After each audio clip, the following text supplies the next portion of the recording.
સમાચારમાં વાત કરીએ વીરપુરની તો વીરપુર તાલુકાના સરાડિયા માનાવત પ્રાથમિક શાળાના 2 શિક્ષકો વય નિવૃત્ત થતા વિદાય સમારંભ યોજાયો હતો।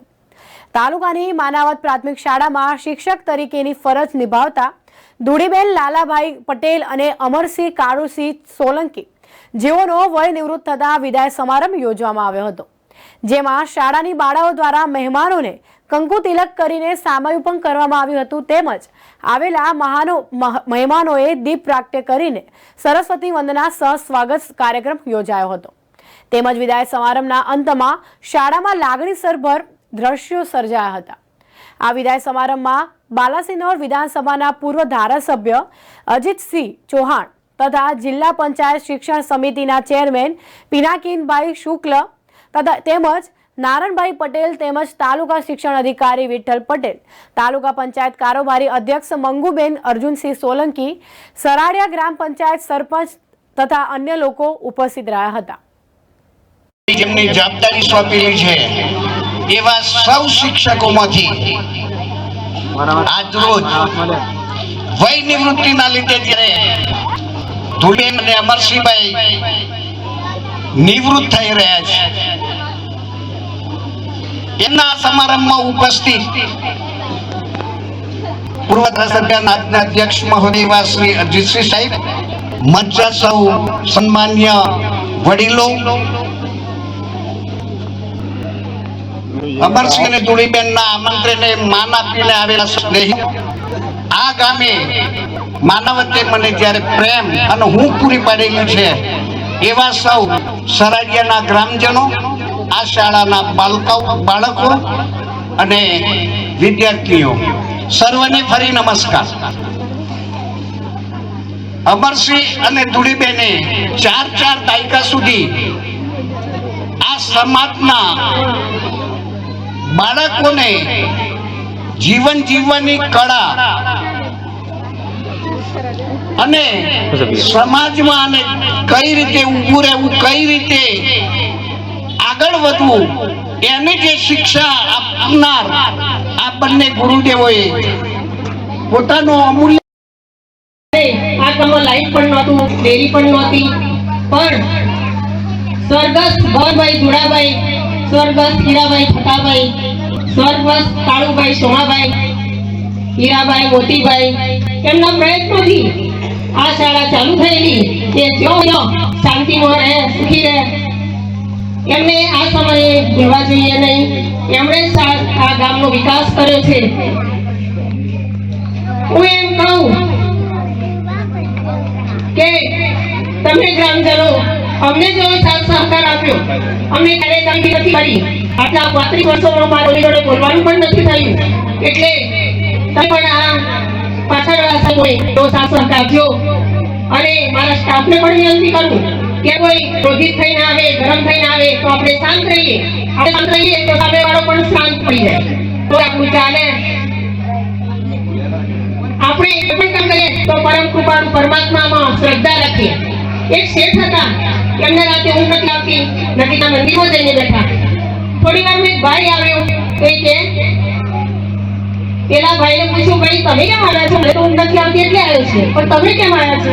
તો કે કાલે સવારે મારી પત્નીનું ઓપરેશન છે, મારી જોડે પૈસા નથી, હું ભગવાનને કહેવા આવ્યો છું કે મારું બિલ તારે ચૂકવવાનું, તારે બધું કામ પૂરું કરવાનું છે, એટલો આવ્યો છે। એ પૈસાવાળા હતા, એમના ખિસ્સામાં જે પૈસા હતા એ મને આપ્યા અને કહ્યું કે મારો આ ફોન નંબર જરૂર પડે તો મને ફોન કરજે। પણ પેલા ભાઈ કે મારે તમારા ફોન નંબરની જરૂર નથી, મેં ભગવાનને કહી દીધું છે કે બધી વ્યવસ્થા કરી દેશે। એટલે આવી શ્રદ્ધા આપણે ભગવાનમાં રાખીએ, બાળકોમાં રાખીએ તો આપણું કામ પરિપૂર્ણ થાય ને થાય જ। અસ્તુ।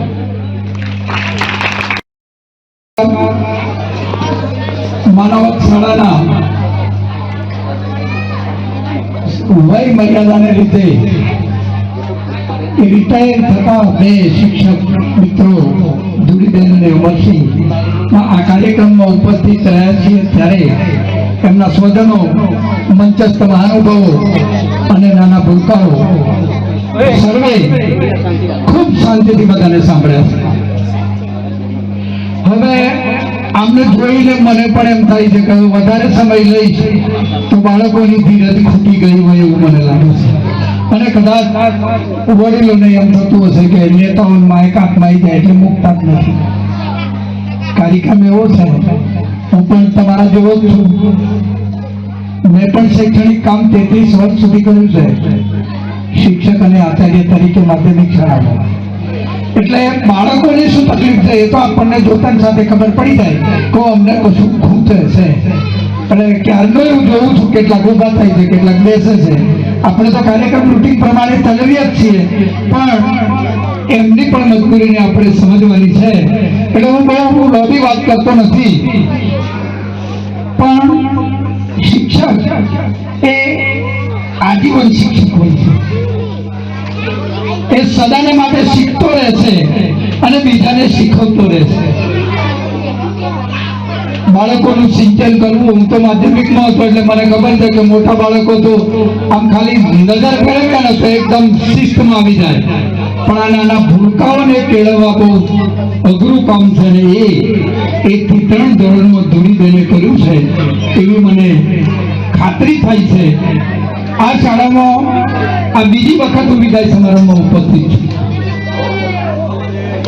દિનેશભાઈ જ્યારે મળે ત્યારે કહે કે મારે બેનને મૂકવા જવાના છે, એટલે ગમે તેવું કામ હોય તો છોડીને સમયસર એમને સ્કૂલ સુધી પહોંચાડી દે, અને એ પોતે પણ પહોંચતા.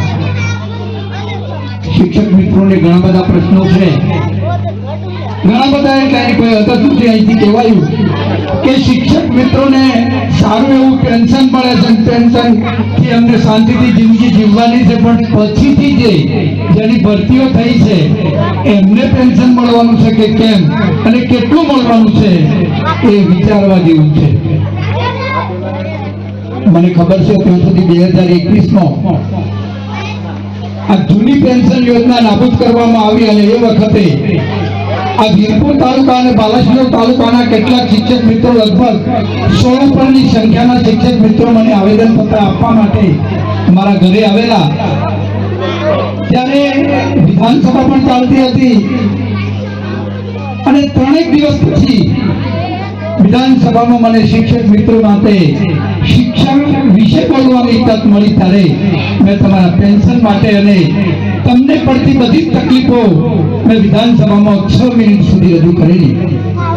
શિક્ષક હોવાને નાતે શિક્ષકને શું તકલીફ છે એની ખબર પડે.